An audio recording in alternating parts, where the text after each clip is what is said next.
માતાજી। તો સમગ્ર વોરા પરિવાર એક અનોખું આયોજન કરી રહ્યો છે કે આજે આધુનિક ટેકનોલોજી જ્યારે વધતી હોય ત્યારે સમગ્ર વિશ્વની ફલક પર જ્યારે અલગ અલગ સમાજની અંદર અલગ અલગ આયોજન થતા હોય ત્યારે મારો પરિવાર કેમ પાછળ રહી શકે।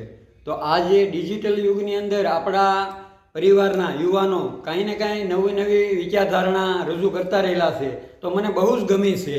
તો એ લોકો એવું કહે છે કે આપણા અલગ અલગ ગામના અલગ અલગ ક્ષેત્રમાં જે આપણા બાળકો પ્રગતિ કરી રહ્યા છે, કોઈ ગવર્મેન્ટની અંદર છે, કોઈ ડૉક્ટર છે, કોઈ એન્જિનિયર છે, તો એ બધાએ જે શક્તિ સુષુપ્ત શક્તિઓ છે તો એ શક્તિઓને આપણે નિહાળવી છે અને જે નવી પેઢી એની પાસેથી પ્રેરણા લેવા માગે છે। હું પરિવારનો માણસ છું અને મને જે કાંઈ શક્તિ મળી એની પાછળ દાદાનો હાથ છે।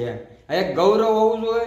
એ ગૌરવની સાથે નવી પેઢી પ્રેરણા લેતી થાય અને બધાને એમ થાય કે મારા પરિવારનો, મારા ગામની સાથે ગૌરવ હોય, મારા વોરા પરિવારનું ગૌરવ હોય અને વોરા પરિવારની સાથે એ જે કુળમાં જન્મો, જે કુળમાં મારી માતાજી છે, મારા દાદા વસરાજ દાદા પૂંજાય અને એ કુળનું સંતાન જ્યારે પ્રગતિમાન હોય અને એ પ્રગતિમાન જ્યારે સંતાન ક્યારે થાય કે જે નવી પ્રેરણા મળે, નવી માહિતી મળે। તો એ નવી માહિતી આપશે કોણ? પહેલાંના કાળમાં હતું તે બધાને મળી નહોતા શકતા।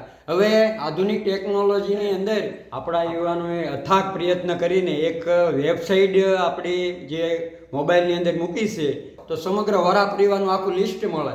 માનો કે જે ગામ છે, જે ગામનું તમે લિસ્ટ જોવું હોય કે એ ક્ષેત્રની અંદર કયા પરિવારની અંદર દીકરો દીકરી શું ભણી રહ્યા છે, એની અંદર કઈ દીકરાને નોકરી મળે છે, આ બધું જોવું હોય તો આપણે જોઈ શકાય। તો એમાં આપણા જે ડેટા છે તે બધા આપણે એમાં આપીશું અને એ માહિતી સુરક્ષિત રહેશે।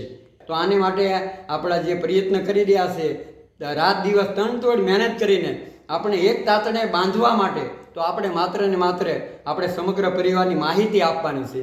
એટલા માટે આપણે બધા પ્રયત્ન કરશું। જય વસરાજ દાદા, જય માતાજી।